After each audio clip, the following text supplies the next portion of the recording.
El juzgado estaba en completo silencio cuando el niño de 5 años, Mateo Martínez, entró, sujetando con fuerza la correa de su pastor alemán, Rex, quien lucía una cicatriz ancha en el costado. Todas las miradas seguían los pasos lentos y decididos del pequeño mientras se dirigía al estrado de los testigos. El juez Antonio García, un hombre con mucha experiencia y décadas en el cargo, se inclinó ligeramente hacia adelante, observando a Mateo con atención, consciente de que el destino del juicio dependía de aquel frágil testigo. Mateo era el único testigo presencial de un intento de secuestro que podía condenar a un hombre peligroso de por vida, pero había un grave problema.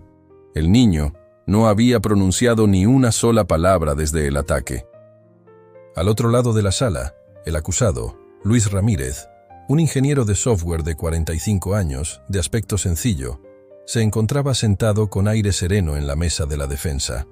Un testigo lo había identificado en la escena, pero, sin pruebas físicas ni confesión, el abogado de Luis planeaba desacreditar la capacidad del niño traumatizado para reconocerlo. Fue entonces cuando ocurrió algo inesperado. Al tomar asiento, los ojos verdes de Mateo se encontraron con los de Luis, y sus pequeños dedos comenzaron a temblar haciendo un gesto sutil, aprendido en terapia. Solo Rex y el juez Antonio se percataron de ello. Rex reaccionó al instante ante el leve movimiento de los dedos de Mateo, como si pidiera ayuda en silencio. El cuerpo del perro se tensó, sus orejas se orientaron hacia adelante y sus músculos se contraerieron como un resorte, mientras emitía un gruñido profundo, un claro aviso. Sus ojos color ámbar se fijaron intensamente en Luis, y un escalofrío recorrió la sala. Se escucharon murmullos y susurros entre los presentes. No era simplemente la reacción de un perro de apoyo entrenado. Era algo instintivo, algo primitivo. El juez Antonio golpeó su mazo, decretando un receso de 15 minutos, con una voz sorprendentemente urgente. La fiscal Sofía Herrera le lanzó una mirada inquisitiva, pero él desvió la atención hacia Mateo, quien se aferraba a Rex como si el perro fuera su única salvación. Quedaba claro que algo muy importante había ocurrido, y el juez necesitaba respuestas antes de continuar con el juicio. Sentado, el juez Antonio reflexionaba rápidamente. En todos sus años de carrera, nunca había visto reaccionar a un perro de terapia con tanta certeza. Se preguntaba qué habría reconocido Rex y qué implicaría eso para el caso. En los pasillos, Mateo se arrodilló junto a Rex, agarrando con fuerza el pelaje del perro. Su madre, Isabel López, se acercó con prisa, alisando los rizos del niño con dedos temblorosos mientras le preguntaba suavemente: «Hijo, ¿estás bien?».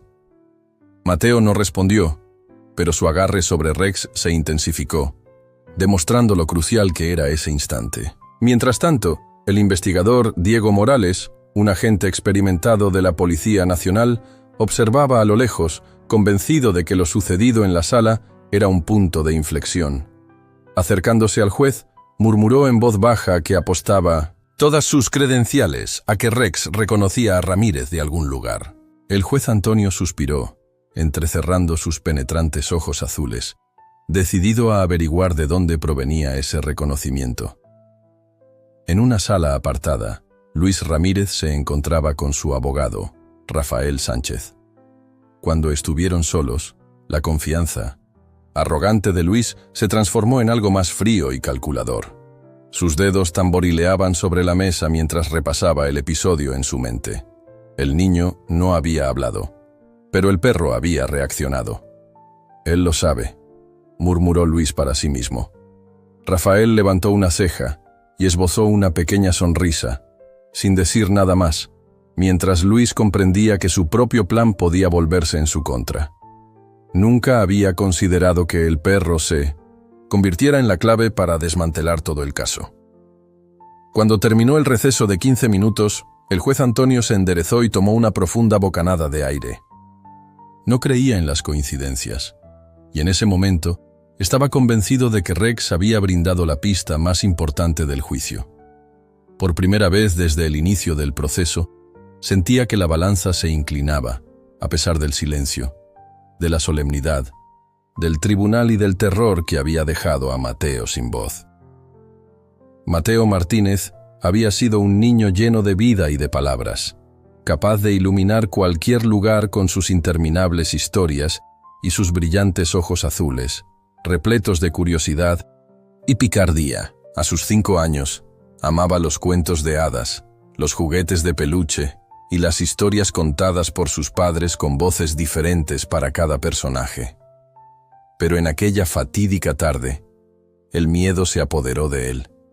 Había sido un día de primavera, perfecto, con el aroma de las flores en el aire y el sol dorando el patio de la casa. Isabel, desde la ventana de la cocina, observaba a Mateo jugar, sonriendo al verlo dar vueltas con su ropa rosada, como si fuera un pequeño bailarín. Su padre, Juan Martínez, llegaría en pocas horas, y ella debatía si ya debía preparar la cena o esperar. Todo debía transcurrir con normalidad y seguridad. Sin embargo, el teléfono de Isabel sonó. Era su hermana, que vivía en otra ciudad, y ella se retiró para atender una conversación breve de 4 minutos. Al volver al patio, encontró la puerta principal abierta de par en par. Un escalofrío recorrió su cuerpo al ver el lugar donde Mateo había estado jugando. El niño seguía allí, pero no estaba solo. Una furgoneta negra estaba estacionada cerca de la acera, con la puerta lateral entreabierta, y un hombre se encontraba arrodillado junto a Mateo, sonriendo de manera inquietante mientras decía: «Tengo perritos en la furgoneta, unos muy especiales. Necesitan a un niñito para cuidarlos. ¿Quieres verlos?». Los instintos de Isabel se activaron antes de que su mente pudiera procesar la situación, y gritó: «¡Mateo!». El hombre perdió su sonrisa, sustituyéndola por una mirada fría y calculadora. En un abrir y cerrar de ojos, él agarró el brazo del niño. Mateo se quedó paralizado, no gritó ni forcejeó, simplemente miró con ojos muy abiertos, como si un temor profundo lo hubiese dejado sin aliento. Al otro lado de la calle, doña Carmen Rodríguez, una enfermera jubilada, que paseaba a su pequeño perro, presenció todo lo ocurrido. Con voz firme y llena de experiencia, exclamó: «Oigan, aléjense de ese niño». El hombre titubeó y aflojó su agarre por un instante, lo justo para que Mateo pudiera soltarse y correr hacia su madre. Isabel lo tomó en brazos mientras la furgoneta aceleraba, con los neumáticos chillando en la calle y dejando marcas de goma negra. Con el corazón latiendo con fuerza, ella sostuvo a Mateo, quien no lloraba ni decía nada, sino que se acurrucaba contra ella, temblando. En pocos minutos llegó la policía. El detective Jorge Ramírez, un experimentado investigador de casos de secuestro infantil, tomó el control de la situación. Con cabello canoso y ojos marrones que reflejaban años en la búsqueda de niños desaparecidos, ya había visto este patrón antes. «Encaja en el perfil», murmuró Diego Morales al hojear un cuaderno gastado, apuntando que en los últimos 18 meses habían desaparecido 4 niños, todos atraídos cerca de sus casas por promesas de perritos. Su compañera, la agente Lucía Gómez, se arrodilló junto a Mateo y con voz suave le preguntó: «Mi cielo, ¿recuerdas cómo era el hombre?». Isabel, con manos temblorosas, le acarició el cabello a su hijo y le aseguró que estaba a salvo, mientras le pedía que describiera al hombre. Mateo se aferró al suéter de su madre, sin emitir palabra, como si de repente su voz se hubiera apagado. Con temor en la voz, Isabel murmuró: «Simplemente ya no habla». Lucía y Diego se miraron, y Lucía comentó: «Es mutismo selectivo, una respuesta al trauma». Diego suspiró, frotándose la sien, mientras notaba que la descripción era muy vaga, solo un hombre y una furgoneta negra. Doña Carmen, que había sido testigo del intento de secuestro, se adelantó y dijo con firmeza: «Anoté parte de la matrícula. Las primeras 3 letras eran IKZ». Los ojos de Diego se abrieron de par en par, reconociendo la importancia de aquella pista. Mientras tanto, Mateo sentía una creciente impotencia. El niño, que antes rebosaba energía, parecía encogerse cada vez más. En los días siguientes, dejó de jugar, de dibujar, y se rehusó a salir de casa.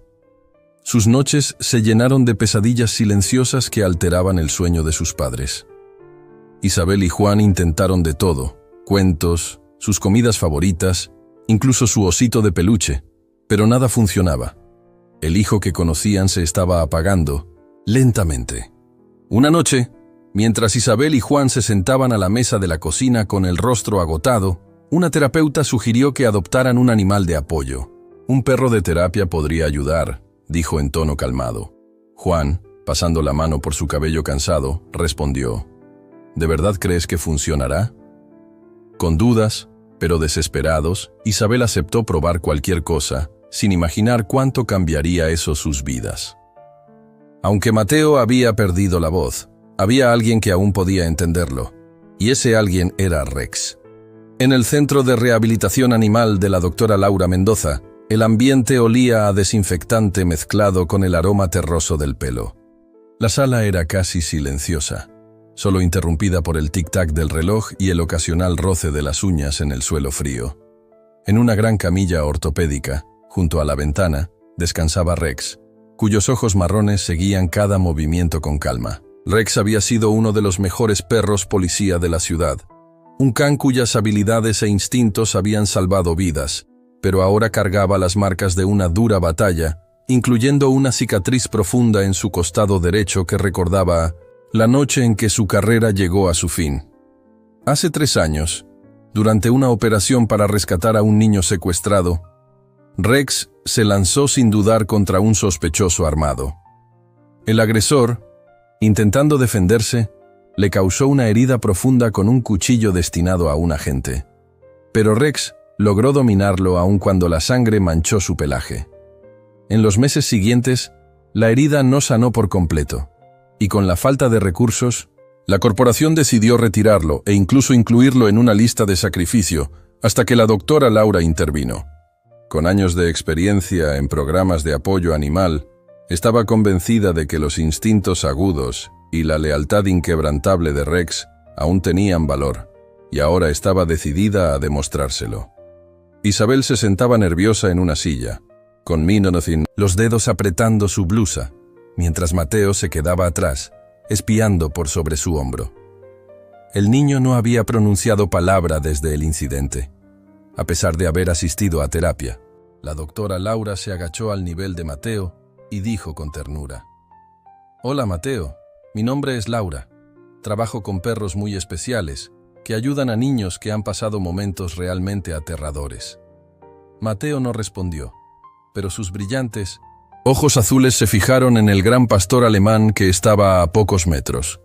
Rex se quedó quieto, con las orejas erguidas, sin acercarse, solo ofreciendo su presencia tranquila. «¿Te gustaría conocerlo?», preguntó Laura suavemente. Mateo no contestó, pero tampoco huyó, lo cual ya era un pequeño avance. Con voz reconfortante, Isabel le dijo: «Es un buen perro, hijo.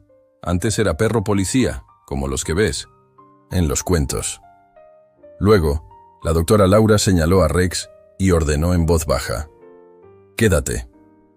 El perro ni siquiera se movió. «No tienes que acercarte si no te sientes cómodo. Rex se quedará aquí, pero si te animas, puedes extender la mano, y él vendrá a ti». Mateo dudó durante un largo momento, permaneciendo inmóvil, y luego, poco a poco, se apartó de su madre. Con cuidado, levantó su pequeña mano, y Rex, expectante, aguardó la señal final. Cuando la doctora Laura asintió, Rex bajó la cabeza lentamente y dio pasos cuidadosos hasta que su cálido aliento rozó la palma de Mateo. En ese instante, algo cambió. Los deditos del niño se curvaron levemente al acariciar el espeso pelaje de Rex. Isabel soltó un suspiro de emoción, tapándose la boca, pues era la primera vez que Mateo se acercaba a algo o a alguien desde el ataque. Las lágrimas llenaron sus ojos mientras murmuraba: «Gracias, mi cielo». Mateo se aferró a Rex, como si el perro fuera lo único seguro en un mundo que, de repente, se volvía aterrador. La doctora Laura sonrió y dijo: «Muy bien, Mateo.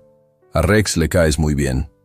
Aunque el niño seguía en silencio, no soltaba al perro. Durante las semanas siguientes, Rex y Mateo se volvieron inseparables en casa.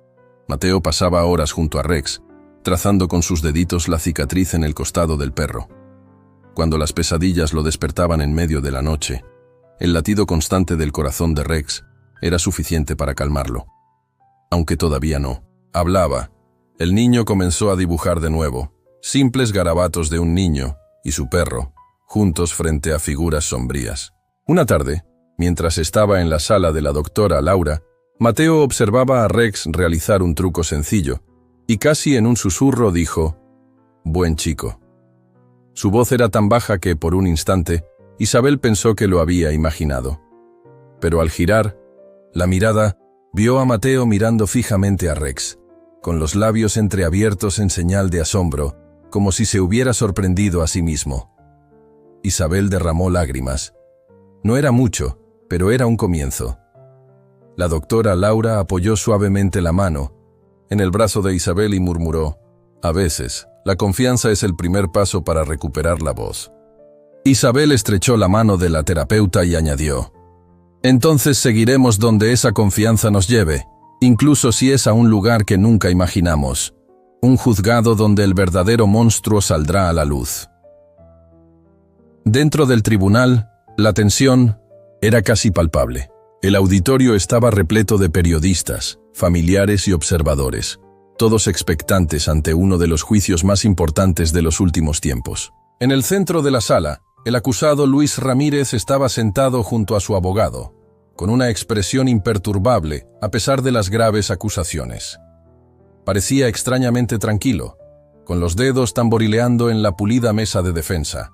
Mientras tanto, Mateo sostenía con fuerza la correa de Rex, como si fuera su ancla, y el perro permanecía alerta a su lado, con las orejas erguidas y los ojos marrones fijos en Luis, quien de vez en cuando parecía notar algo en el aire. «Todos, de pie», anunció el funcionario cuando el juez Antonio García entró, con su toga ondeando tras él. Tras tomar asiento en el estrado, el juez recorrió la sala con la mirada antes de detenerse brevemente en Mateo y Rex. Ya había decidido que el perro de terapia se quedaría, aunque esa decisión no agradaba a todos. Antes de continuar con los alegatos iniciales, dijo el juez Antonio con voz pausada y firme, el tribunal escuchará los argumentos sobre la presencia del animal de apoyo. El abogado de Luis, Rafael Sánchez, se levantó educadamente, se arregló la corbata y comenzó. Excelencia, entendemos que el apoyo emocional es importante, pero la presencia de este gran pastor alemán podría provocar una respuesta emocional en el jurado, lo que afectaría la defensa de mi cliente. Solicitamos que se retire el perro durante los testimonios. La fiscal Sofía Herrera se puso de pie de inmediato y replicó: Excelencia, Mateo tiene 5 años y es víctima de un trauma que le causó mutismo selectivo. Rex no está aquí para llamar la atención, sino para brindarle el apoyo necesario, para que participe sin sufrir más angustia. El juez Antonio se recostó un poco, sin revelar sus sentimientos, y dijo: He revisado los informes del psicólogo infantil y del especialista en comportamiento animal. Rex se mantiene como... Un murmullo recorrió la sala, con algunos de acuerdo y otros resoplando. Rafael apretó los labios, visiblemente insatisfecho, y regresó a su asiento, lanzando una mirada a Luis, quien permanecía inexpresivo. El juicio comenzó en serio. La fiscal Sofía pintó un cuadro escalofriante de las acciones de Luis Ramírez, un patrón de manipulación, engaño y conductas depredadoras que se extendía a lo largo de muchos años. Se llamaron a varios testigos, entre ellos la vecina anciana Carmen Ramírez, quien, con voz temblorosa, relató cómo vio a Luis intentando atraer a Mateo hacia su furgoneta, agarrando el brazo del niño antes de huir. Al ser confrontado, Mateo se sentó en silencio, diminuto en la gran silla de madera, apretando la correa cada vez que la tensión se hacía insoportable, buscando en Rex un consuelo. Llegó el turno de Mateo de declarar. Un silencio profundo se apoderó de la sala mientras Isabel lo conducía al estrado, caminando a su lado con una mirada protectora, con el corazón encogido, deseando poder llevarlo lejos de aquel lugar. La fiscal Sofía se acercó y dijo suavemente: Hola Mateo, sé que esto es difícil, pero recuerda que puedes simplemente asentir o negar si te sientes más cómodo, y si necesitas un descanso, solo dínoslo. Mateo mantuvo la mirada fija en la mesa, respirando de manera entrecortada, hasta que, como si sintiera el apoyo de Rex, éste se apoyó levemente en su pierna. El niño bajó la mano y, despacio, agarró un mechón del pelaje de Rex, asintiendo, levemente. «Muy bien», dijo Sofía en tono suave. «Mateo, ¿puedes decirnos quién estaba contigo en el patio ese día?» Tras un largo silencio, el niño levantó su brazo y señaló directamente a Luis Ramírez. Aunque el acusado no mostró ningún cambio en su expresión, por un breve instante, sus labios se apretaron. Rafael se levantó de inmediato objetando que el niño había visto imágenes del acusado en varias ocasiones antes del juicio, haciendo su identificación poco confiable. El juez Antonio levantó la mano y determinó que sería el jurado quien valorara la credibilidad del testigo. Sofía continuó. «Mateo, ¿ese hombre te habló ese día?» En lugar de contestar, el niño hizo un pequeño gesto con la mano, el mismo que Rex había reconocido momentos antes. Al instante, las orejas de Rex se erguieron, sus músculos se tensaron y un gruñido profundo resonó en la sala. No fue agresivo, sino un claro aviso. La reacción dejó a todos boquiabiertos, e incluso el juez Antonio se inclinó hacia adelante, con el ceño fruncido. Rafael volvió a levantarse, esta vez con más urgencia, diciendo: «Excelencia, me opongo. Esto es pura puesta en escena».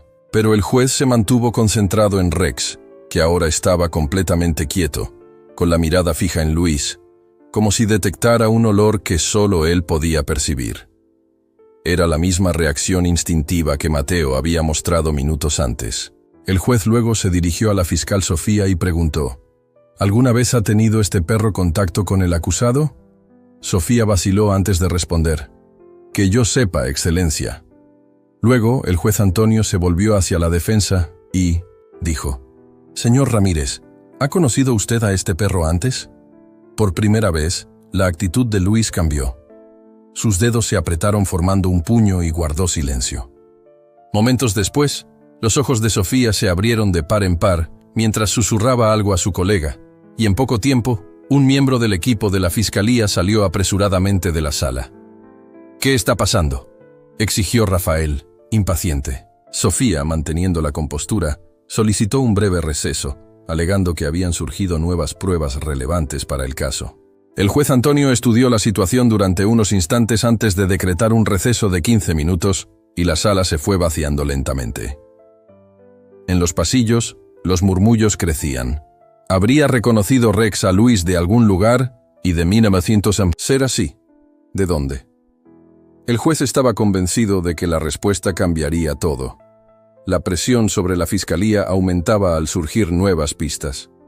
Luis Ramírez había sido vinculado oficialmente con varios casos de desaparición, pero sin el testimonio completo de Mateo, el juicio pendía de un hilo. Nadie esperaba que la clave para resolver el caso viniera no del niño, sino del pastor alemán, que nunca lo había dejado solo.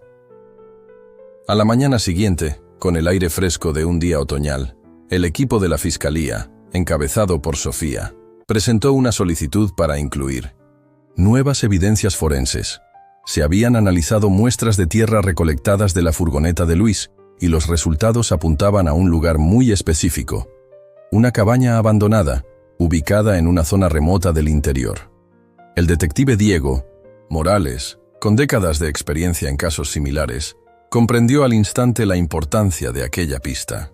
«Excelencia», comenzó Sofía, «solicitamos un receso de 24 horas para seguir esta pista crucial. Creemos que esta evidencia puede ser la última pieza necesaria para resolver el caso». Rafael objetó de inmediato, argumentando que era solo una táctica dilatoria, pues su cliente ya había sido sometido a un interrogatorio exhaustivo y que las muestras de tierra eran, en el mejor de los casos, circunstanciales.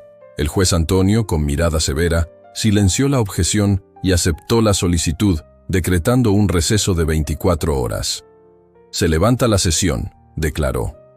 En cuanto sonó el mazo del juez, el detective Diego y su equipo se movilizaron rápidamente.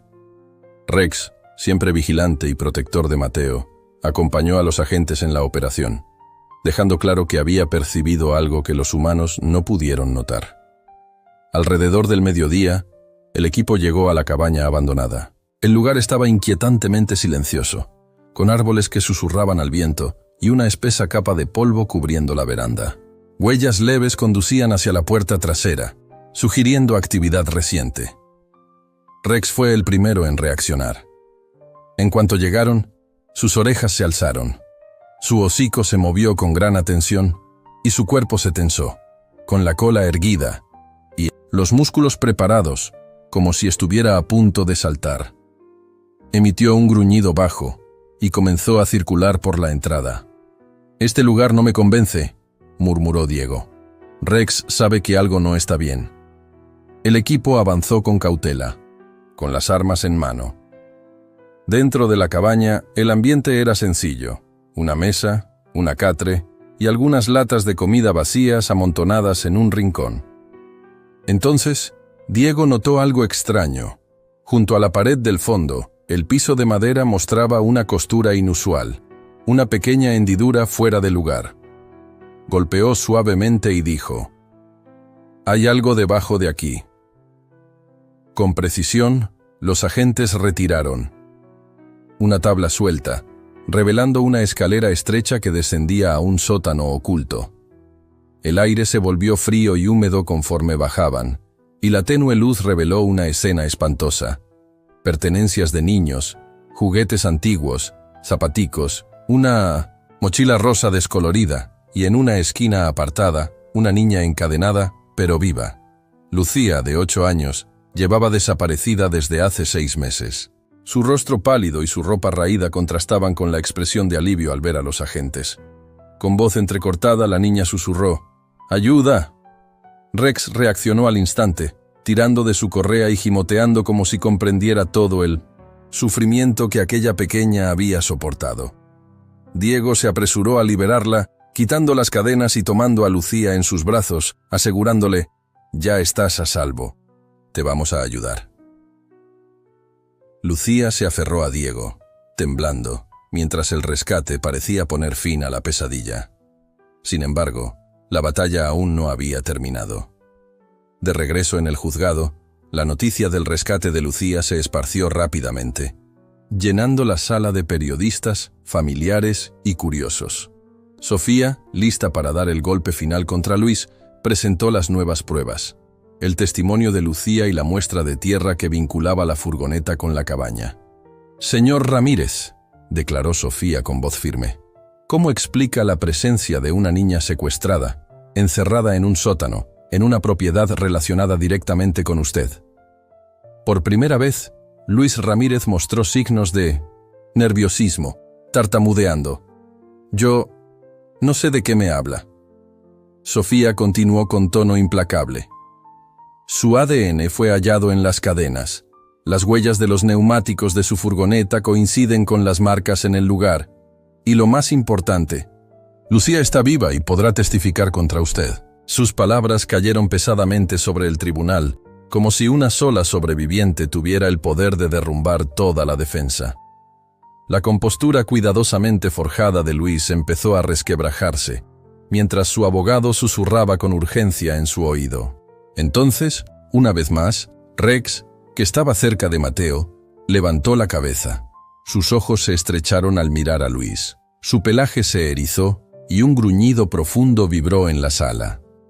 El ambiente se quedó en silencio mientras el pastor alemán daba pasos lentos y decididos, fijando su mirada en el acusado como si reconociera algo que nadie más notaba.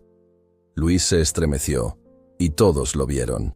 El hombre, que hasta ese momento había mantenido una actitud arrogante, comenzó a sudar, apretando las manos contra la mesa. Con voz casi imperceptible murmuró: «Quiero cambiar mi veredicto». Se desataron murmullos de asombro en el tribunal mientras el juez Antonio García dirigía una mirada severa a Luis. «Señor Ramírez, ¿está diciendo que desea declararse culpable?». Toda la sala contuvo la respiración. Con voz temblorosa, Luis respondió: «Sí». El repentino final del juicio dejó a todos en shock. Luis Ramírez fue condenado a prisión perpetua, sin posibilidad de libertad condicional, sellando el destino de un hombre que había sembrado el terror durante tanto tiempo. Sin embargo, los verdaderos héroes de este caso no fueron los abogados ni los investigadores, sino un niño de 5 años que encontró la fuerza en su interior y un perro que jamás lo abandonó. En los días posteriores a la sentencia, Mateo pronunció sus primeras palabras en semanas, sosteniendo el hocico de Rex con sus pequeñas manos. Con un susurro dijo: «Gracias». Sus padres lloraron al ver que su hijo comenzaba a reencontrarse consigo mismo. Y mientras Rex movía la cola y se acurrucaba con ternura a su lado, quedó claro que hay lazos inquebrantables. Por más oscura que se vuelva la situación, siempre habrá quienes se atrevan a enfrentar la oscuridad, incluso si lo hacen sobre 4 patas.